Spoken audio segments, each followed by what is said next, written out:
Salut à tous, donc aujourd'hui on se retrouve pour une nouvelle vidéo dans laquelle on va faire une petite expérience dont j'ai entendu parler.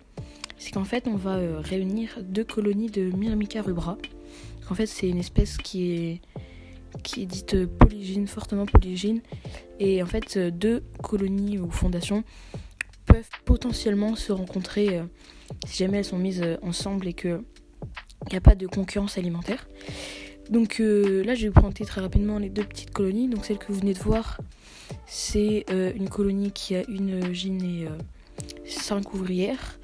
Et l'autre c'est une colonie qui a une gyne et 3 ouvrières. Donc c'est deux colonies que j'ai récupérées dans mon jardin.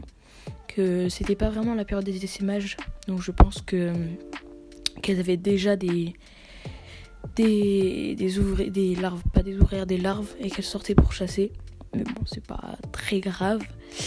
Donc là, voilà, je vais les placer dans une boîte assez grande comme ça.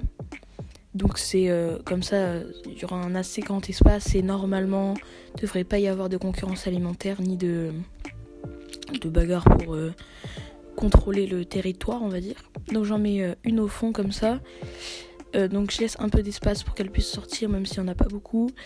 Et l'autre, je la mets de l'autre côté, à l'opposé, pour justement que si elle se rencontre vraiment juste en se baladant et qu'il n'y ait pas de concurrence alimentaire. Donc là aussi, il y a juste un tout petit espace pour sortir, mais c'est pas très très grave.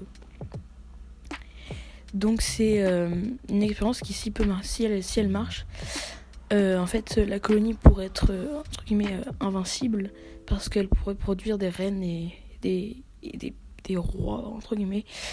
Elle pourrait produire des reines qui se reproduisent elles-mêmes en intranidal. Donc là j'ai mis 2 petites gouttes, une de chaque côté, pour encore une fois la non-concurrence alimentaire. Donc voilà, on va voir un petit peu comment elle se comporte, et donc je vais vous tenir au courant tout au long de l'expérience. Voilà. Donc là on est à J+4 de l'expérience. Donc j'ai juste vu qu'il y avait quelques ouvrières qui se baladaient au niveau du tube le plus en bas. Et en haut, j'ai vu qu'elles avaient commencé un peu à trifouiller entre guillemets le verre de farine que je leur ai mis. Donc c'est plutôt bon signe, ça veut dire qu'elles sortent. Et aussi dans le tube d'en haut, leur tube à essai et la réserve d'eau est vide. Donc ça pourra peut-être les forcer entre guillemets à aller voir autre part. Donc là on en voit une qui se balade un petit peu. Donc c'est bon signe, hein, ça veut dire qu'elles explorent, qu'elles ont besoin de nourriture, ce qui est normal, et qu'elles vont peut-être se rencontrer entre elles. Vous pouvez voir comme ça un peu la disposition des deux tubes. Et voilà. Ah oui, et donc là je vais les rapprocher, parce que j'ai vu qu'il n'y avait pas beaucoup d'interactions entre elles. Je me dis peut-être qu'en les rapprochant, ça forcerait entre guillemets un petit peu l'interaction, parce que là ça reste très limité. Donc j'espère que ça va marcher.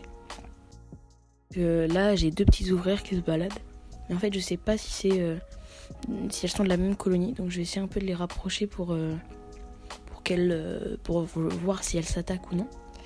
Voilà, donc là j'essaie d'en prendre une, mais c'est un peu compliqué parce que elles sont toutes petites et elles sont assez rapides. Donc je vais pas y arriver, hein, je vous le dis tout de suite. Mais je ne saurai jamais si elles sont de la même colonie ou non.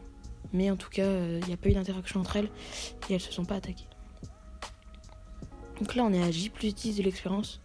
Et malheureusement, comme vous pouvez le voir, une des 2 reines est morte. Donc elles ont déménagé en tout cas dans le tube humide. Mais voilà, malheureusement l'expérience n'a pas marché, et je crois que les ouvrières de l'autre colonie sont ralliées à l'autre.